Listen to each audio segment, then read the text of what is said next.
Hey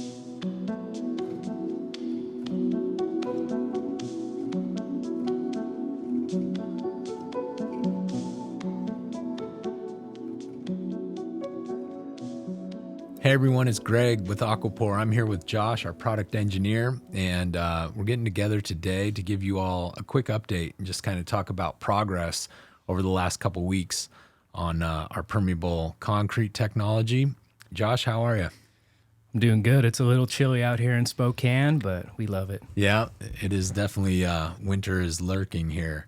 So let's talk about, we did our live event a couple weeks ago and we kind of laid out the plan for the next really 6 to 12 months, but let's get more granular and talk like the next 3 months. But even before we get into that, let's talk about just small, which actually is very big progress for us, but some of the small process tweaks that we've made just the last 2 weeks to get a final product that's ready to go in the ground.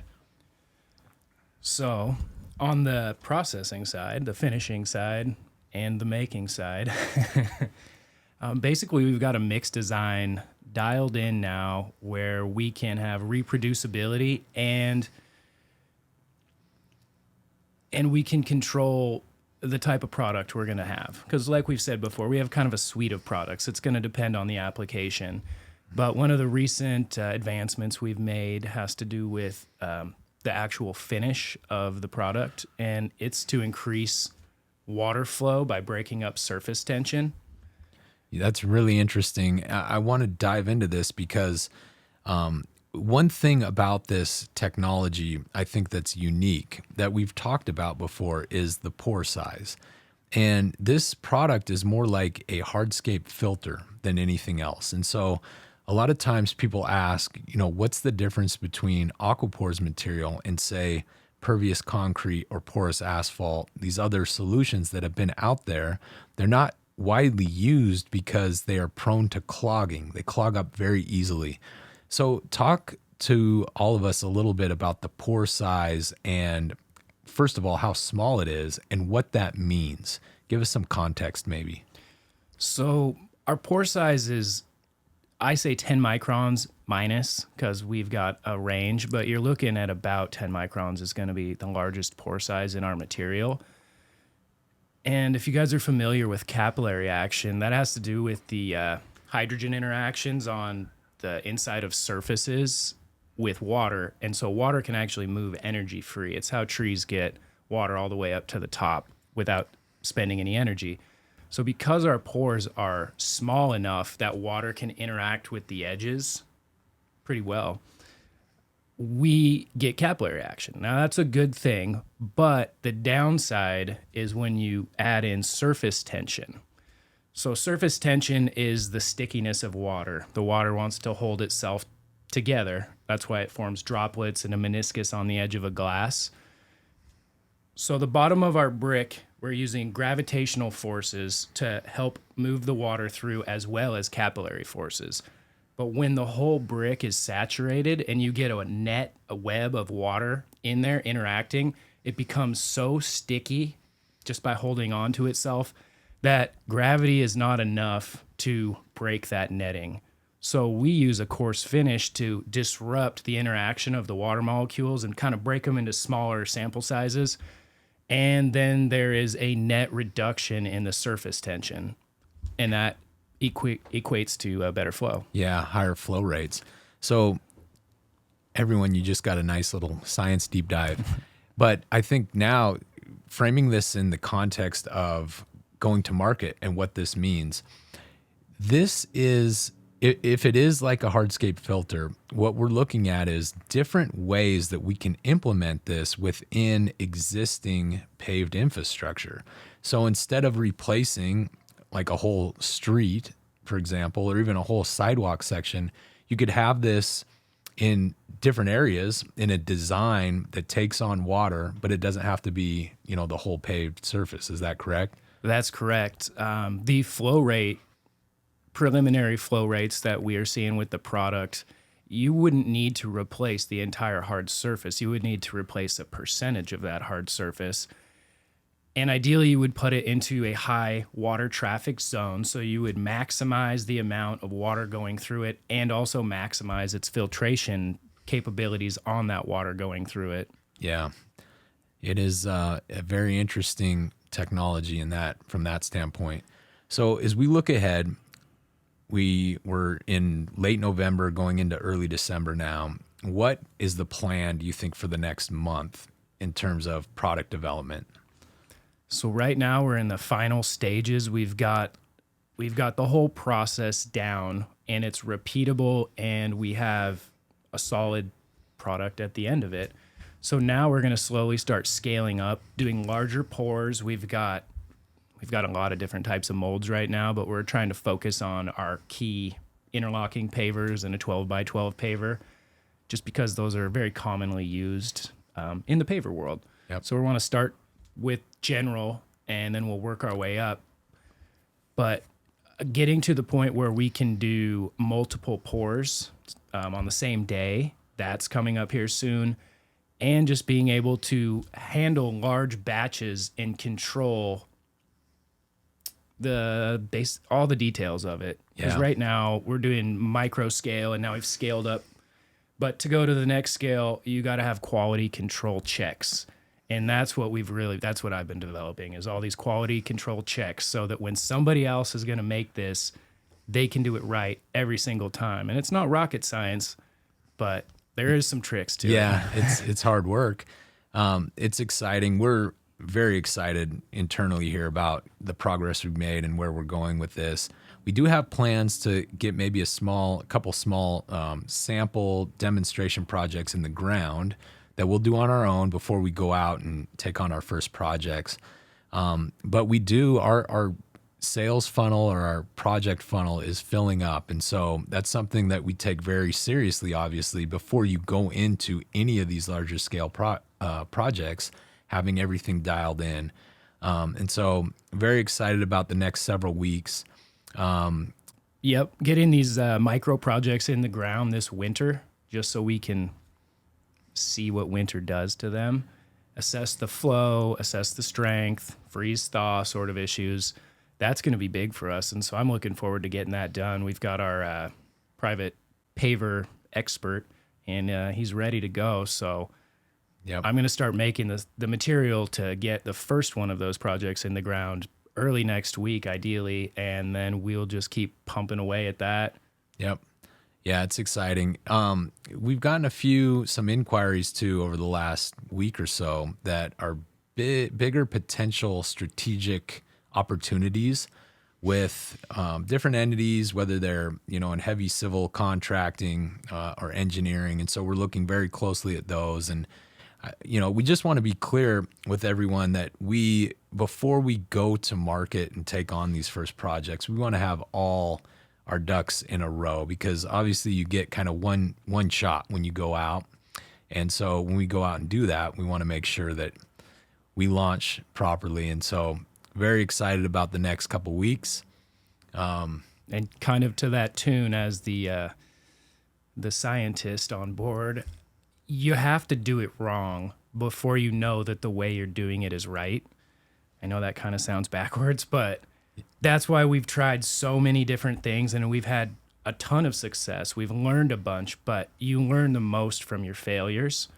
And we've got a big list of those, and we've taken it down to where there's not really much else that can fail.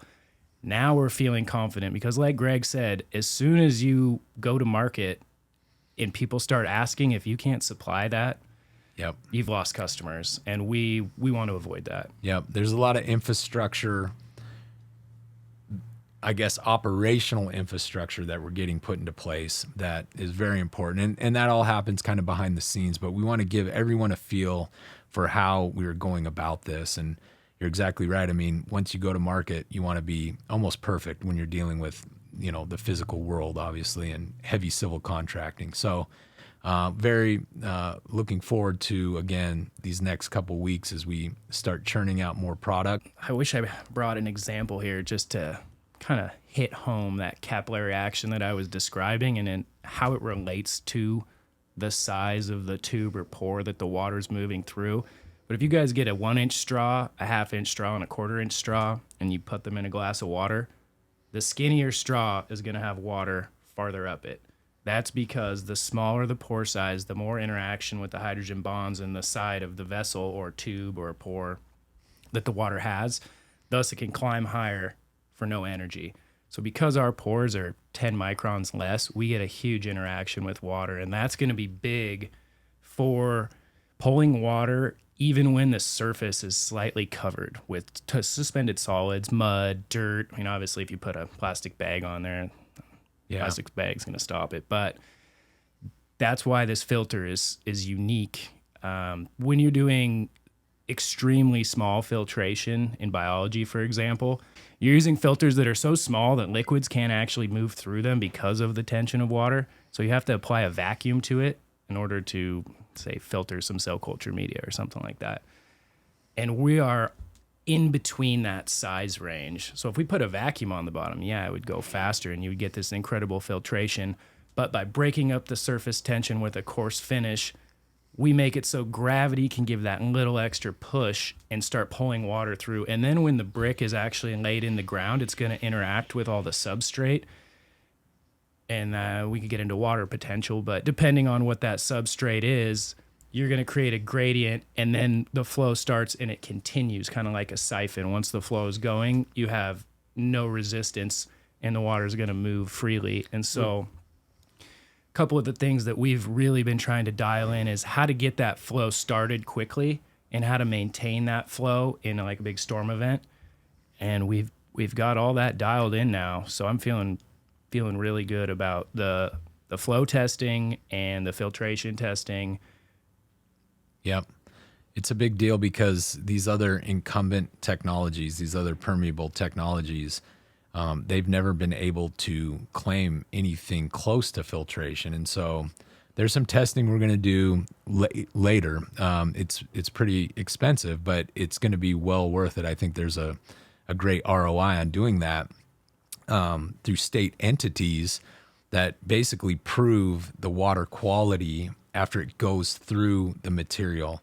And by being able to filter total suspended solids, which we've talked about before, a lot of pollutants and even dissolved metals and, zinc and phosphorus and things like this attached to total suspended solids. PCBs, another thing we're going to look at. And so if you're filtering that material on the top, then, it's a whole different animal, because now it just comes down to how often you maintain that piece of the, infrastructure. And even keeping that in mind, we understand that there's certain developers and cities that are not going to maintain it routinely.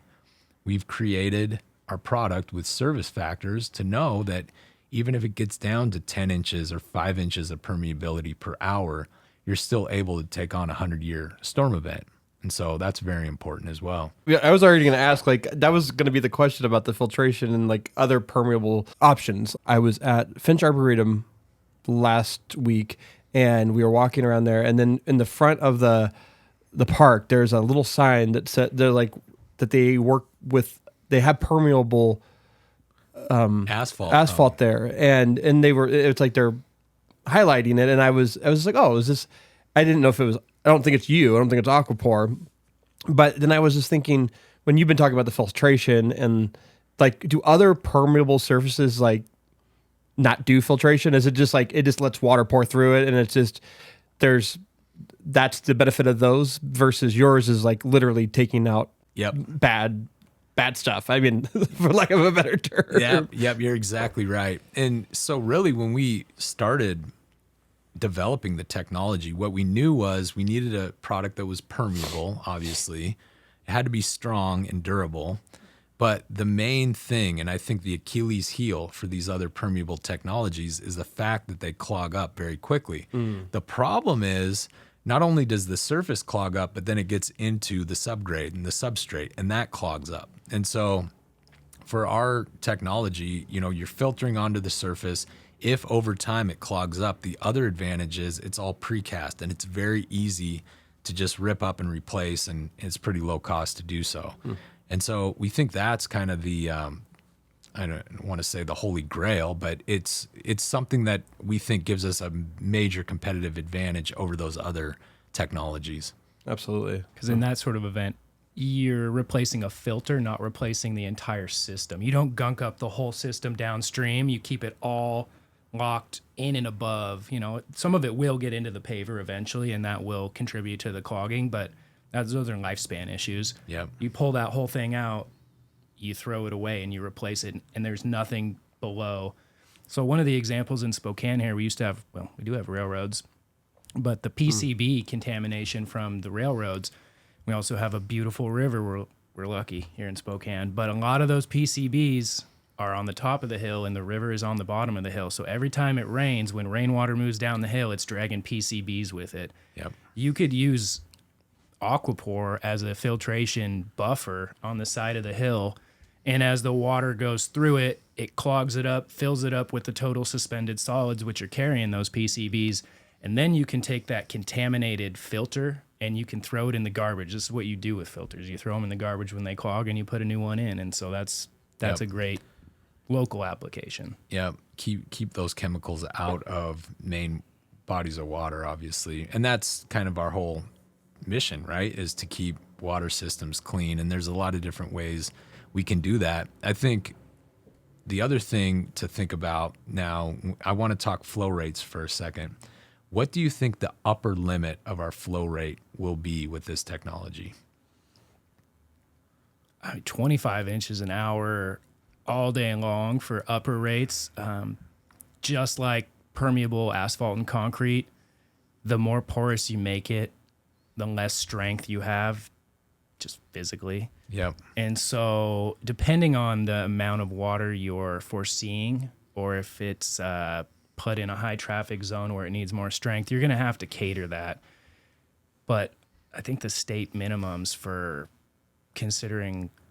being considered a filter product, if we're at 15 inches an hour, we're well above that. Yeah. And there's other products that are already out there that are doing less than 15 inches an hour, and they have to replace them all the time because they clog. So yeah. And then you start thinking about big rain events, 100-year, storm events, where that's obviously more than enough, permeability. Now at scale, obviously, and you're taking on water from other areas, but this is certainly something that, would be able to hold up in the event that you have a very large, rainstorm. So it's just all about optimizing now. And so that's kind of where we're at. Anything else before we go? We gave them kind of a deep dive. yeah, a little deep dive, no pun intended. Yeah. The other thing, it's a filter. Water passes through it, but it's also a water storage vault at the end of the day as well. So beyond water going through it and it filters, say you had a big storm event. I think last time I had a half of a 12 by 12 here, but that half of a 12 by 12 can hold 1.3 liters of water before water starts coming out the bottom. So there's storage vaults on top of that, micro storage vaults, kind of like the ones we have down by the river, and then they can slowly release the water over time. So even if the substrate backed up in a once in a decade event, you would still keep a lot of water in our material and prevent that from going into the gray water infrastructure. So Yep. it's got a dual purpose. And preventing localized flooding at some level. Yep. Yep. Well, that's awesome. We're going to do a live event in a couple weeks. Everyone stay tuned. We'll keep updating you as we make progress. But Josh, thanks. I thought this was good, and we kind of give everyone some flavor as to what we're up to, and we'll keep doing these. Yeah, it's always fun getting to know you guys. Yeah. Bring on the questions. Yeah.